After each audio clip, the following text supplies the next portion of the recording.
have a ping pong ball and a golf ball. If I were to drop these from the same position, I drop them at the same time, and I want to figure out they land at the same time.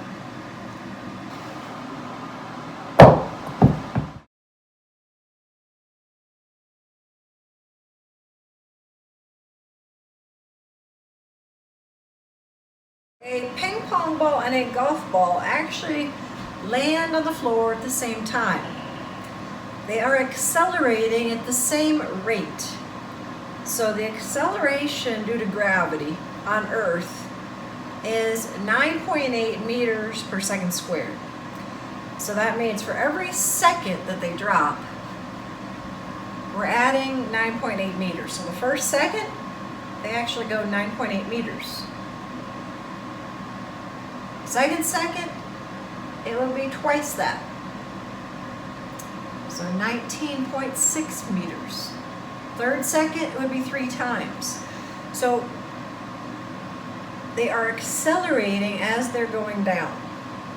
And this makes sense because if you think about it, if you're sitting in your car and driving near the Empire State Building, let's say, and somebody is going to drop a bowling ball from the top of the Empire State Building, and you're in your car down below, it could kill you, right? It could do a lot of damage.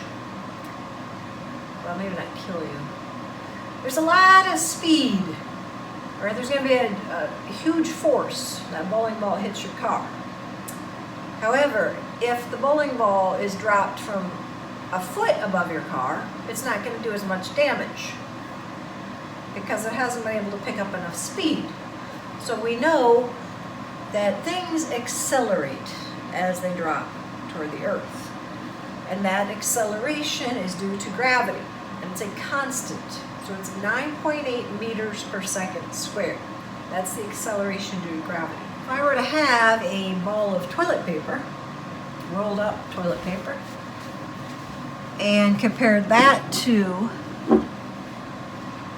a golf ball and drop them, I may notice that the paper actually doesn't hit the floor at the same time. And the reasoning is air resistance. So there's friction in the air. Remember, we called that drag when we were talking about our paper planes, and we wanted to decrease the amount of drag to make our planes more aerodynamic. So drag, or the friction in the air, is the force that opposes the direction of motion. So if this rolled up ball of toilet paper is dropping to the floor, the drag is, the air resistance is going that way. It's pushing it up. All right, so, and also, so that's the acceleration due to gravity. That's how fast things are speeding up as they're dropping toward the Earth. If we want to figure out what's the gravitational attraction between two objects, we use Newton's law of gravitational attraction. So Newton's law of gravity.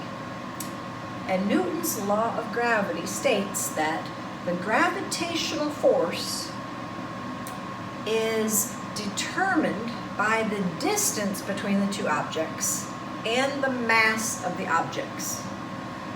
So if the objects have more mass, if they're more massive, there's stronger gravitational force. Right, so more mass, more gravitational force. If there's more distance between the objects, there's going to be less gravitational force. So gravity depends on the mass of the objects and the distance between them. So if we're looking at Newton's law of gravity, it states the force of gravity, gravitational force, F. So remember, force is F. Lowercase g is the gravitational force. Okay, so we're looking at force of gravity. Force, remember, is a push or a pull. A push or pull is a force. Okay, so force equals gravitational constant. So we call it, that's the uppercase G. Big G is the gravitational constant, the universal gravitational constant. So this is a constant, it's the same number throughout the entire universe. So this number is 6.674 times 10 to the negative 11th